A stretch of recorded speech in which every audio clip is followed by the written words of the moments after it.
All right. So my name is Romir Parmar, and my teammates for this group project are Matthew Gu and Amy Gulliksen, and we did research on how HIV treatments can have potential application to SIV using functional genomics methods.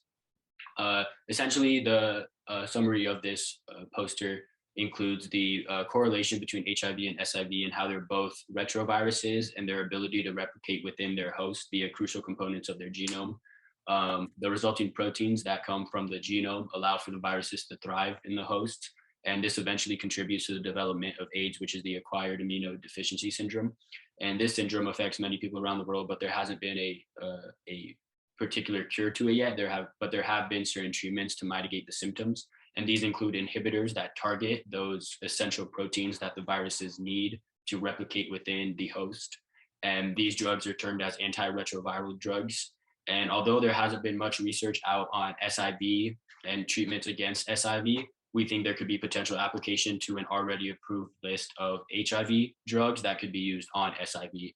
And we're using functional genomics to determine if the genes and the proteins that are present in HIV that these inhibitors target can also be used in SIV if they have the same proteins as well. Yeah, so human immunodeficiency virus and simian immunodeficiency virus, HIV and SIV, are both retroviruses that add a copy of their genome into a host genome in order to replicate.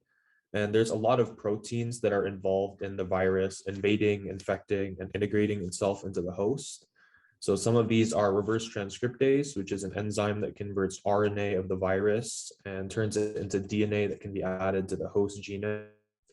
CCR5 is a chemokine receptor that is found on the cell surfaces and promotes chemotaxis for HIV to infect host cells. Another protein of interest is integrase, which allows for chromosomal integration of the viral DNA into the host genome. And so what we're looking at is the different CCR5 antagonists, reverse transcriptase inhibitors, and other drugs that target these proteins to see if they would be effective against SIV. So going off of Matt, the protease inhibitor is a drug that is already implemented for HIV treatment. And the way it works is protease is a protein that, or an enzyme that allows for the maturation of a HIV virion that comes from an infected human CD4 cell. So the idea is if you're able to block that using an inhibitor, then it's not able to mature and not able to continue and affect other healthy human CD4 cells. For our objective and hypothesis, we look to analyze how HIV treatments could have the potential to be effective against SIV. SIV and HIV infect white blood cells and its similar mechanisms. So based upon the already approved list of treatments against HIV, these treatments could potentially also be used against SIV if its genome contains the same elements. And so for our methodology, we use the NCBI BLAST to align the HIV and SIV complete genomes. And afterwards, we looked at the SIV genome to look at the specific proteins for reverse transcriptase, protease, integrase, and GP120. And we did a BLAST-P for those against SIV. So here in figure 2, after we did the full alignment, there was an 81% identity between HIV and SIV's complete genomes.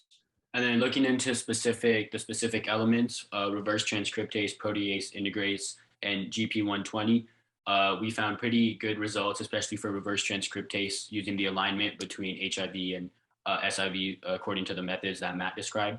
The e-value for reverse transcriptase between the two genomes is 0, meaning that it's most likely the same exact gene with the same exact nucleotides, meaning that a reverse transcriptase inhibitor that's used for HIV could also potentially be used for SIV. And then going to figure 4, this is just an example of the pairwise alignment between HIV protease and the SIV Pol protein, which is the corresponding protein in SIV. So the NCBI BLAST analysis of both HIV and SIV complete genomes supported significant similarities between the two viruses' whole genomes. By using the BLAST-P, reverse transcriptase, protease, and integrase were found to have significant percent identities that would support the initial hypothesis that HIV drugs could be used against SIV. CCR5 was not used during our alignments because it is part of the human genome. Instead, we looked at GP120 as previously mentioned. Further research into clinical trials of HIV drugs in SIV infected cells would be a logical continuation of this research. And our references can be shown in the bottom right corner.